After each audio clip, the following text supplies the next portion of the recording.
take the feedback seriously. People will leave your stream if the audio isn't right. It is one of the biggest killers of growth in streaming, and it's such a fundamental thing that's so easy to get right. Hello, MachineDaena from STREAMSENTIALS. I hope you guys are doing really, really well. So I've learned the hard way with microphones. I've made a lot of mistakes. I've even got YouTube videos live where there are bits where it's cutting out and stuff like that. I've really learned the hard way. But I have learned. So in this video, we're going to be going through how you can make the best from your microphone when you are streaming. So how to make your microphone sound the absolute best that you can get from the kit that you do have. We're going to be covering a large range of different things in this video. Everything from physical stuff to microphone itself, and then also moving into OBS Studio and Streamlabs OBS. And the aim of this video is really to be the best and most comprehensive guide to setting up your microphone on stream and to be all-encompassing. Hopefully you guys do find this useful. It's a really useful topic, and I'm basically distilling right now maybe 100 hours of learning into hopefully what will be a 10 or 15 minute video for you. A quick note before we get started, we do have some articles on StreamSentials.com all about the best USB microphones and different microphones that you can use, and also some other setup guides regarding sound, audio quality, and things like that. Feel free to browse around some articles, and we will link some articles in the description below. Finally, I'll just say if you find this useful, please hit the like button because it definitely helps us. Feel free to subscribe to my channel and also the StreamSentials channel right now, and let's go. The placement of your PC, believe it or not, can have a really big difference. Particularly if you've got a fairly weak set of hardware, if you've not got a very strong PC, your PC is likely to make a little bit more noise. And this is obviously due to the airflow and the cooling systems within your stream rig. Most people will be tempted to place their PC on top of the desk, particularly if you've got space to do that. Problem with that is the closer it is to your microphone, the more likely it is that the noise from the computer is going to come through. That's why for me, I've always had my PC placed underneath the desk, but you also get the benefit of not getting as much dust at kind of head height as well. And nobody wants to be cleaning their desk forever just because the PC's spitting out dust everywhere, right? But for real, the humming noise can come through on your microphone, particularly if you don't get some of the other settings right that we'll go through in this video. So before you even get anywhere near to even buying a microphone or starting OBS Studio or anything like that, you may want to consider the actual room that you're streaming in. If you have the luxury of different options, try to go with a room that is as spacious as possible. If you've got the option between a room with a hard floor or a carpet, go for the one with a carpet. And it's no coincidence in my setup that we have these nice thick curtains in the background. They help distill the sound and just up the quality of the general sound that you're going to get from your microphone. It'll reduce echoing and things like that. The next thing you can do, and these are fairly cheap, and of course it's optional, but if you do have a room that's quite boxed in or small or very echoey, the simplest solution to that is to just spend a little bit of money on getting some sound pads. You can pick these up for $15 or $20 on Amazon, and although these things are not very good for actually blocking out sound in terms of soundproofing, unless of course you've literally decked out the whole room, they are very good at dampening the sound a little bit and reducing echo. Definitely the quality difference in the microphone is better as a result of having those pads in place. Simple things like having bits of furniture in the room can also make a difference as well, particularly if it's fabric furniture. It's also worthwhile as well just considering exactly where in the room you're going to be placing your desk when you stream. If you're facing directly a wall, particularly if you've got a very narrow desk, that's going to potentially create quite a lot of echoing,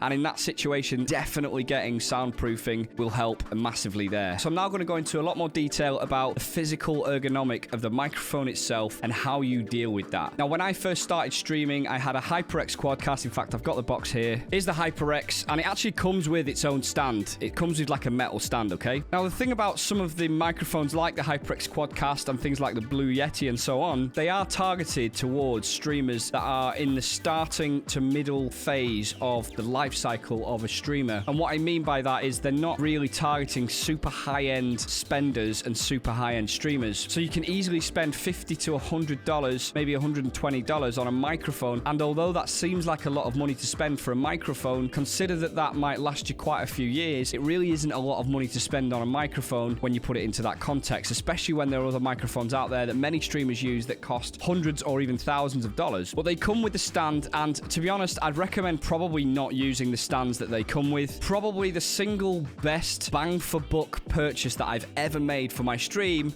is literally the boom arm. Now, the boom arm does a couple of different things. First of all, it allows you to take away some of the banging from the desk because it basically shocks it through the arm, and by the time it gets to the attachment on the desk, there's very little vibrations and frequencies left to then get into the microphone itself. But the thing is, it also takes the sound away from the microphone as well because your attachment will be further away from the microphone. So it acts to dampen the sound and move the sound further away from the microphone. But the great thing about it is you can move this around to your liking whenever you need to, and this is all for the price of the cheapest boom arms are like $10 to $15. So this is one of the best investments we definitely recommend. I did try doing 2 or 3 streams without a boom arm, and honestly, the amount of extra noise that comes through is unbelievable. So when you actually compare the amount of money that you have to spend for a boom arm to the actual value that you get in terms of the audio quality, it's easily the biggest bang for your buck. Having a boom arm really helps to avoid some of the basics, getting rid of computer humming, like reducing the noise on the keyboard, like reducing click noises from your mouse. And if you combine that with some of the other tips in this video, it becomes quite powerful to quite drastically increase the quality of your audio. In terms of mic placement, we can deal with this pretty easily depending on the type of microphone that you've got. For example, if you've got an XLR microphone, if you've got a dynamic or a condenser or whatever, a dynamic microphone is going to need to be a lot closer to your mouth because they tend to have a really closed cardioid pattern. And with a condenser microphone, you're more than likely going to be able to be a little bit further away from it. It'll pick up sounds from a more spatial area, however. So you then run the risk of picking up more sounds from like your PC and keyboard and things like that. So you do need to be careful with the type of microphone that you do get. But as a general rule of thumb, if you've got your microphone one fist away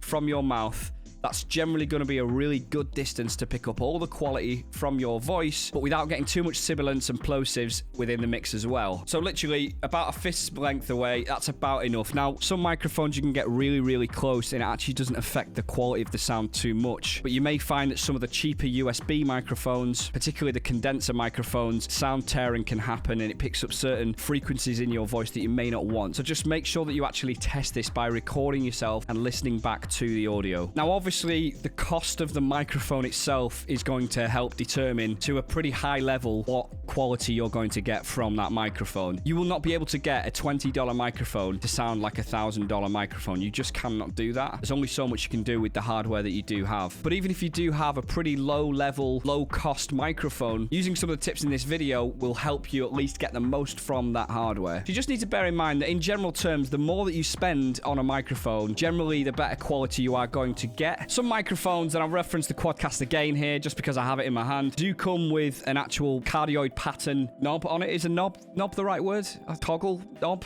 As you can see here, and I'll put some B-roll up for this as well. All this does is allow you to change the direction from which frequencies are picked up. So some mics will allow you to pick frequencies up from the back of the microphone and the front. Some are really focused on the very front of the microphone, and some have quite a wide capture from the front but don't capture from the back. And that's just something that you need to bear in mind here, as well as the actual physical placement of the mic and how close you've got that to your mouth. Try experimenting with having the mic pointing at your mouth and having passes so that the audio passes through the mic. This can create different sounds, and different microphones will react differently to slight changes in the angle of the microphone as well. Obviously, you want to make sure that first and foremost the volume is right, that you can get the right volume of your voice into the microphone. But on top of that, again, and it's personal preference here, you want to go with the sound that you like the best and you think that your viewers are going to like the best too. We do have a page on StreamSentials website, streamsentials.com, where you can take a look at reviews that we've done of the best streaming microphones. So please do take a little look around on those and investigate. Next, I'm going to get into some OBS work here, and I'll use both OBS and Streamlabs OBS to demonstrate some of this stuff. Obviously, you've got your audio mixer here, and it's really important that you get the balance right between the different audio types that you have on your stream. You're going to probably have some gaming audio, you're going to have your microphone audio, and you may have some other ancillary audio, for example, sound effects and things like that. You may also have some music, and the balance between these things can really make or break the quality of your microphone and your voice audio. If people can't hear your audio, no matter how good the quality of your microphone is, if you don't get the volume right versus the volume of, say, the game or your music, then it's all kind of a waste of time. So it's really, really important that you consider the levels. I'm going to cover this really quickly and really simply here. You want to make sure that your voice audio is roughly 30% higher than most of the other audios on your stream. Certainly 30% higher than your game, and depending on whether you like loud and burly music or really ambient music, at least 30% louder than your music as well. Within OBS Studio, if you're frequently hitting these mid levels and even touching into the yellow levels, you are safe. If you're ever hitting into the red levels, there's something you can do about that with some of the filters that I'll show, but you definitely do not want your microphone audio being down here at the -55, -50, and -45 levels. At this decibel range, it's just not loud enough for people, and you're going to find that people will probably be complaining on your stream. For me, I tend to have my music peaking at about here,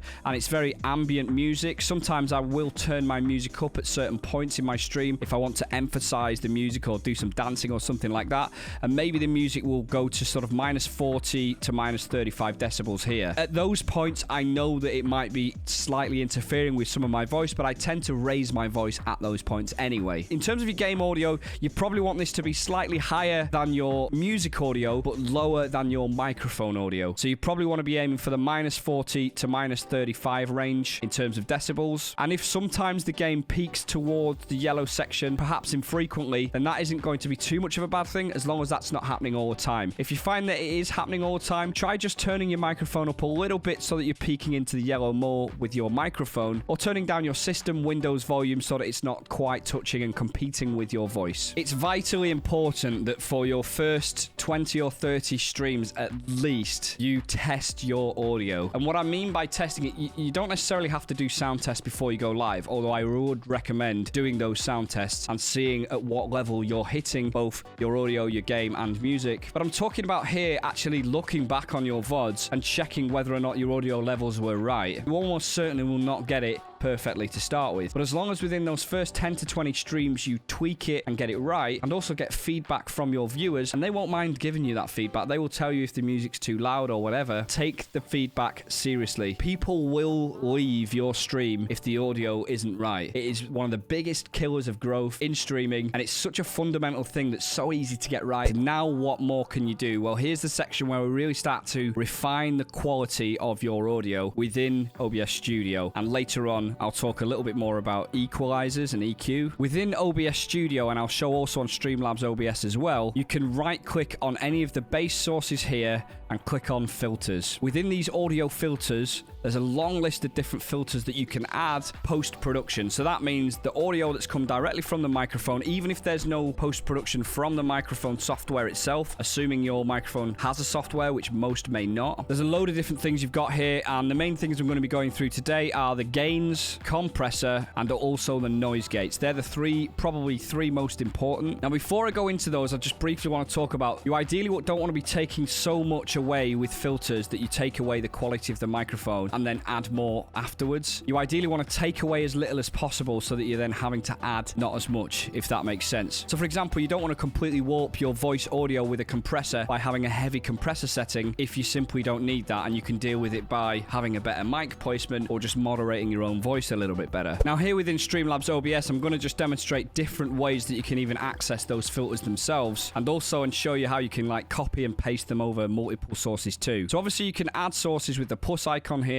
and you can add audio input captures, which will capture the audio of your microphone. Doing this will allow you to select one or a number of different audio inputs, and you can actually add specific inputs for specific scenes. Once we've added the audio capture, we can right click the source itself and we can add filters. And again, within Streamlabs OBS, here's a list of very similar filters that you can apply to the audio. But if you don't want to do that and you just have one consistent input across your whole stream, you can go onto your cog settings here, and again, same for OBS Studio. Click on the audio and you can literally just select the device that you want to use as the input. In that situation, you're using the mixer itself and you're adding the filters here. So I've got an audio input capture, which I can now left click on here and add some filters to. And again, we've got the same list of filters here. Just bear in mind briefly that you can left click within Streamlabs or right click within OBS Studio to copy those filters, and then you can paste those same filters across multiple devices or the same source on different scenes. So you don't need to configure all of your filters for every single instance of the microphone. You can simply copy those filters. But you need to be really, really careful with this to not duplicate the same filters multiple times, because that's a mistake that many people make. It will double up, for example, the gain, or it will double up the gate, and that can make things really warped and skewered. So I'm first going to cover gain here. All gain does is literally add volume to your microphone. It's as simple as that. So if you're unable to get your microphone to the levels that we talked about earlier in terms of volume, volume, you've always got the option to add some gain to this. Some microphones are not very powerful and their output is not very high, and therefore in some cases gain here can really make up the difference there. So let's just click on done here, and we can literally set the amount of gain that we want to add to the microphone. And what you'll see here, depending on what we do, if we reduce the gain or increase the gain, you'll see that the audio capture here will either reduce down or increase into the levels that we talked about earlier. Test, test, test, test, test. So I've reduced the gain on this source here, and we can see that we're only hitting this level in the middle here. And this is what you can do to multiple audios. It doesn't just need to be a microphone. You can do it to your game as well. But of course, if we increase it up here as well, we can get into the red zone. You want to be getting somewhere in the middle. Now, I noticed within Streamlabs OBS, my audio wasn't quite pitching into the yellow zone. So if I was setting this audio up here, I'd probably just have a couple of decibels of gain here so that it's just hitting this top section most of the time for most of your speech. Next, we're going to add a gate. Now, what a gate does is it essentially turns off your microphone input unless the noise is hitting a certain level. And this is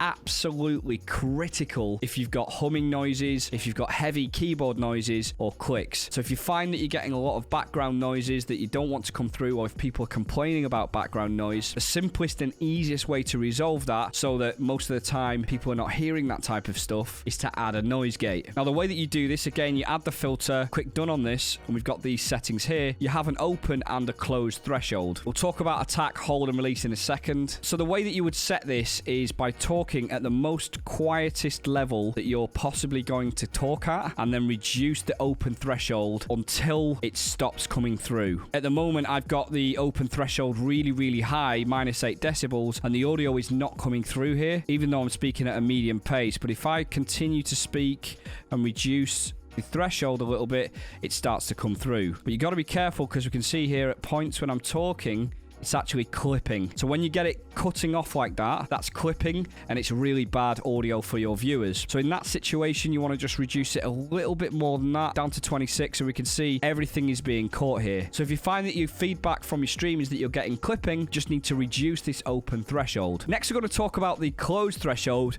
Now, what this does is when the volume hits a certain level, a ceiling, it basically says, okay, I don't want to make my viewers' ears bleed.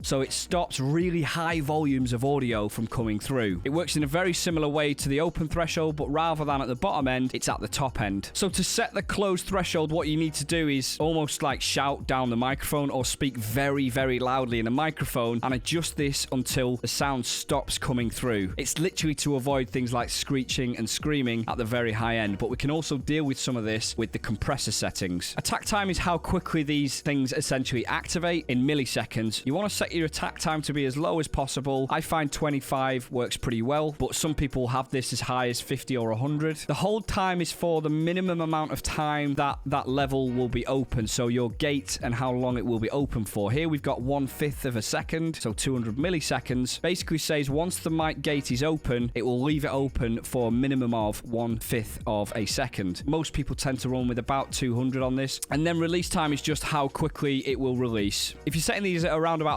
150 to 200, that's generally going to be okay for you. The final thing we're going to go into here is a compressor. Now, what a compressor does, rather than allow or disallow sound to come through like the noise gate, it's a little bit more of a softer version of that. What a compressor will do is it will push down the frequencies to be lower, so it'll push down the volume at the high end, and it will lift up the frequencies at the bottom end when it's a little bit quieter. And all this is trying to do is bring your audio within a specific range, and that's basically a range that is more amenable to your viewers. So for example, if you had sounds that were really right down here and you actually wanted those sounds to be a minimum here, adding a compressor would allow that to happen regardless of whatever the volume is at here. Conversely, if you find that you're really struggling to keep out of the red zone, a compressor might help you to squish down some of those harsher sounds, and we'll run through these settings now. You want to keep your ratio to 4. That's pretty much the standard. Some people will run with a 3. This is essentially the intensity of the compressor itself. Now, we've got a threshold. The threshold is basically the level at which the compressor will kick in. If the volume drops to a certain level, at what point the compressor tries to bump up the volume. Now, the threshold can be really difficult to get right. I've got this wrong a lot in the past. So the way that you would set the threshold is you want to talk normally into your microphone, not too high, not too low, and you want to reduce this threshold down until you notice that the compressor is dropping the level of your audio. For example, if I just keep dropping this down here, test, we can see that this isn't changing at all. But after a while, it'll start to drop down to here. Test. Now we can see that at that level, it's starting to drop down a little bit. When you get to that level, you need to add 10 onto this. So we set it at 22, and then you can use gain to make up the difference for that. Now the amount of gain that you use shouldn't be any more than around about 10 decibels, but typically would be between 4 and 8 decibels. So this just means when it drops down to a lower level, you're making up a little bit of extra gain, and there's a little bit of a lift in the volume. So if we set this to about 7, now we can see here that the compressor's actually pulling my audio naturally into the yellow zone, which is actually okay as long as it's not peaking into the red zone. But it means when I'm speaking a little bit lower, the sounds will be pulled up still into this zone as well. And attack and release are just the speed at which the compressor kicks in and is released. Again, this is in milliseconds. Now, once you've done those things in OBS Studio and Streamlabs OBS, you more than likely still won't have it at the right level. You'll still have to listen back to your stream. You'll still have to get your friends to test it with you. You'll still have to canvas feedback from people on your stream. But at least it's a suite of tools that you can use post-production within OBS Studio or Streamlabs OBS to just increase the likelihood that you're going to cut out sounds from your keyboard, cut out sounds from your mouse and bangs and things like that at the lower end, but also cut out some of the really high, harsher end and louder noises too. Next up, I'm going to talk about some of the things that you can do once you've got your microphone set up and you've got the basics of the filters set up within OBS Studio or Streamlabs OBS or whichever broadcasting software that you use. You may not realize it, but you can download and install third-party plugins, especially for OBS Studio, but also for like Windows and Mac and things like that, that will add equalizers to your microphone. Now, if you didn't know what an equalizer is, it basically increases or decreases frequencies are allowed through on your microphone. And although I'm not an absolute audio expert, I've had a lot of experience with equalizers over the course of my time streaming. So humans have different frequencies that come through, and some of those frequencies are more harsh on people's ears than others, and you are able to dampen down some of those more harsher frequencies and amplify some of the nice softer, deeper frequencies. Now, some software, for example, a Go XLR, will come with its own equalizer settings, and some headsets, including the microphone and actually the sound that comes through the headset itself, will also come with built-in software for equalizer. However, if your microphone doesn't have any kind of third-party software built into it, for example, if you're not plugging it into some sort of sound device like a Go XLR, you can simply download some plugins for this. Feel free to Google the best ones, but I know that VST is a great plugin for OBS Studio to look at, and also Voice Meter Virtual EQ can also be used for Windows 2. This just allows you to tweak exactly what your voice sounds like based on how close you are to the microphone and, of course, your natural frequencies that come through the mic. You can basically suppress the bits that you don't like and amplify the bits that you do quite like the richer sounds. So as you can see, we've fit in quite a lot of stuff into a very relatively short video there. Hopefully you found most of that useful. If you did, don't forget to hit the like. We'd really appreciate it, and have a wonderful day. Take care.